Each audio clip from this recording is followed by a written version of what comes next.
Now, I want to talk about a topic that I know is very, very sensitive. I'm not even going to apologize that I'm bringing it up because 3 people told me, I even got calls. It's why I think the first time, I think in all my years of speaking, that people called and said, please don't speak about it. So that's, of course, the reason I'm going to speak about it. Because it's very important. And that is helping people that are handicapped by not parking in a handicapped spot. Now, I just want to read you a Gemara, and I'm begging every one of you, please, for your own benefit, don't ever, ever park in a handicapped spot. Listen to this Chazal. It's not me. It's a Mishnah in Peah.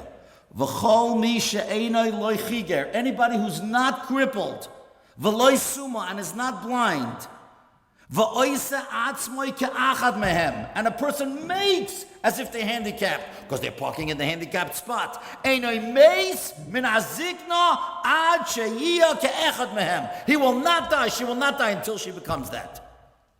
When you see a handicapped spot, keep away. It's poison. Because if you chas v'shalom act like a handicapped person, the Mishnah says that's what's going to happen to you.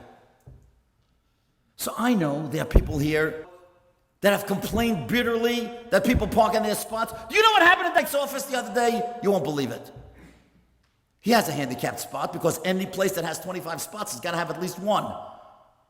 A woman has a girl, a teenage girl, that cannot walk. So she wanted to park right by the handicapped spot because it's right near the office. But somebody was there. But her daughter had to go to the doctor. So this poor woman had to carry and schlep like a sack of potatoes. That's what she said. I had to carry my daughter and drag her across that whole parking lot because somebody was in the handicapped spot. Don't do it for your sake. So recently some people got tickets because they were in handicapped spots. You should dance for joy. Let me tell you why you should dance for joy.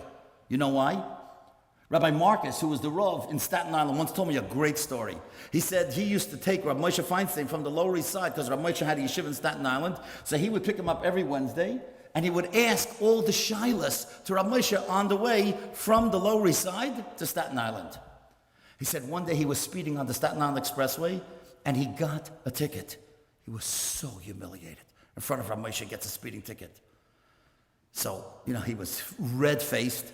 So he says to Rabbi Moshe, I thought shluchei mitzvah ain't in the zaken. Somebody who does a mitzvah doesn't get harmed. So Rabbi Moshe said, that's why he stopped you. What a great answer. That's why you got the ticket. So you should never even dream again to park in a handicapped spot because you don't want to be a cripple. So I know it's sensitive, whether a guy's a musser or not. Of course he's not a musser. Because if somebody came to your house and was robbing you, you call the police. The guy says, oh, you're a musser. You call the police. Don't even think of parking there. The guy's handicapped. Anybody who's handicapped, keep away from it. Not because I'm telling you, because the Heilige Mishnah is telling you. And anybody who got a ticket, dance that you got a ticket because you'll never do it again. So I don't want to show you all these pictures of how in front of Yiddish stores they piled up the snow in a parking spot of handicapped. Come on, is that fair? Chas v'shalom, if your child was handicapped, or if you were, you wouldn't want to have to deal with this. Here's a shul. They built a sukkah right on the handicapped spot. My humble opinion, that's a mitzvah haba b'aver. It belongs in Lulav HaGazul. You know what Rabbi Chaim Kanievsky said? A guy who comes to shul, I saw the letter, a guy who comes to shul and he parked in a handicapped spot, it's a mitzvah haba b'avera. Every word that he davens is getting another avera. Isn't that nice? So many averas in one day? It's crazy. Be concerned for somebody who's challenged. You don't want to be that way, and certainly you don't want anybody in your family to be that way.